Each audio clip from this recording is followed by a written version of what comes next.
Isikilize, hii itakusaidia sana kama utaichukulia katika uzito.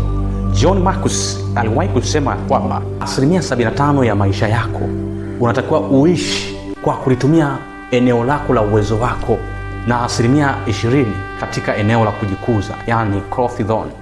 Ikumbukwe ya kwamba ni ngumu sana kumshinda adui yako kwenye udhaifu wako, udhaifu wako kuufanya kuwa nguvu yako. Ni ngumu sana, na ni ngumu sana kumshinda adui kwenye nguvu yake kwa kutumia udhaifu wako kuufanya uwe nguvu yako.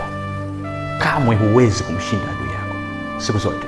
80% kubwa ya vitu unavyovifanya kuna watu waliwahi kuvifanya hapo kabla au wanavifanya sasa. Kinachotakiwa hapo ni kutambua, ili uweze kufanikiwa kwa haraka nguvu yako ya tofauti. Kitafute kitabu cha Joel Arthur Nauka, kinaitwa Core Genius. Utambue core genius yako, itakusaidia sana kufocus wapi utumie nguvu yako ya tofauti ili kuwa tofauti kwenye hii dunia.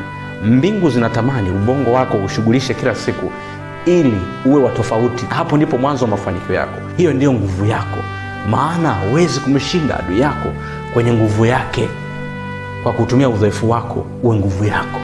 Na Joel Nauka anasema hakikisha haujiondoi kwenye core genius yako, na kila mtu ni genius kwenye maisha yake. Najua kuna mtu amenielewa.